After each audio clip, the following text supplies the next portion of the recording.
Big breaking లో ముందుగా పాకిస్తాన్ బరితెగింపు గురించి చూద్దాం. మళ్ళీ బరితెగించిన పాకిస్తాన్. కాల్పుల విరమణ ఒప్పందం ఉల్లంఘన. ఇద్దరు ఇండియన్ ఆర్మీ జవాన్ల కాల్చివేత.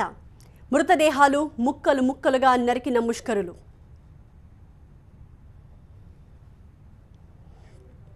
అదే బలుపు, అదే బరితెగింపు. సరిహద్దుల్లో పాకిస్తాన్ మరోసారి రెచ్చిపోయింది. ఇష్టానుసారం కాల్పులు జరపడమే కాదు, జవాన్ల మృతదేహాలను ముక్కలు ముక్కలుగా నరికింది. కనీస ఆర్మీ నియమావళిని పక్కన పెట్టి కుక్కతో ఒక వంకర్లా చెలరేగిపోతోంది. పాకిస్తాన్ ఆర్మీ దుశ్చర్యపై ప్రధాని మోదీ, ఎన్ఎస్ఏ అజిత్ దోవల్కి వివరించారు ఆర్మీ అధికారులు. కృష్ణఘాటీ సెక్టర్లో కాల్పుల విరమణ ఒప్పందాన్ని ఉల్లంఘించింది పాక్. మోటార్ షెల్లింగ్, రాకెట్ లాంచర్లతో భారత పోస్టులపై విరుచుకుపడింది. పాక్ కాల్పుల్లో JCO Paramjeet Singh, BSF head constable Prem Sagar మృతి చెందారు. అంతటితో ఆగకుండా శాడిజంని ప్రదర్శించారు పాక్ రేంజర్లు. జవాన్ల మృతదేహాలను ముక్కలు ముక్కలుగా నరికి భారత్ని తీవ్రంగా రెచ్చగొట్టారు. పాక్ చర్యలపై భారత్ తీవ్ర ఆగ్రహం వ్యక్తం చేస్తోంది. హద్దు మీరి ప్రవర్తిస్తే ఊరుకునేది లేదని హెచ్చరించారు.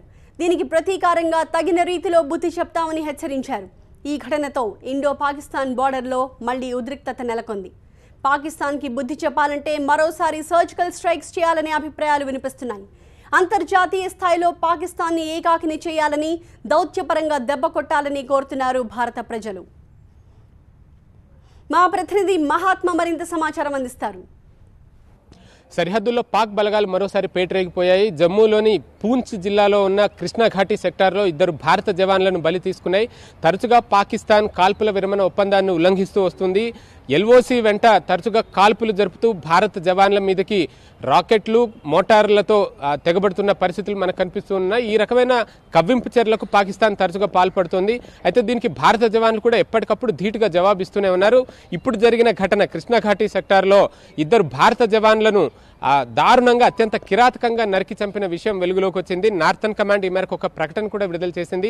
చనిపోయిన జవాన్లలో ఒకరు బీఎస్ఎఫ్కి చెందిన వారు కాగా ఒకరు ఆర్మీ యూనిట్కి సంబంధించిన వారుగా నార్థన్ కమాండ్ వెల్లడించింది. చనిపోయిన వారిని ప్రేమ్ సాగర్గా, అలాగే పరంజ్యోత్ సింగ్గా గుర్తిస్తూ వారి పేర్లను విడుదల చేసింది.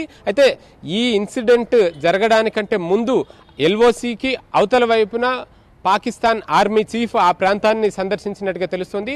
అతని పర్యటన పూర్తయిన తర్వాతనే ఈ ఘటన చోటు చేసుకోవడాన్ని బట్టి చూస్తుంటే పాక్ ఉద్దేశపూర్వకంగానే ఈ తరహా కవ్వింపు చర్యలకు పాల్పడుతుందన్నది మనకు స్పష్టంగా అర్థమవుతుంది. ఒకవైపు కశ్మీర్ వ్యాలీలో ఉగ్రవాదులను పెంచి పోషిస్తూ ఉగ్రవాదానికి అవసరమైన సహాయ సహకారాలను అందిస్తూ ఒక రకంగా పాక్ మన భారతదేశంలో విధ్వంసాన్ని సృష్టించే ప్రయత్నం చేస్తుంది.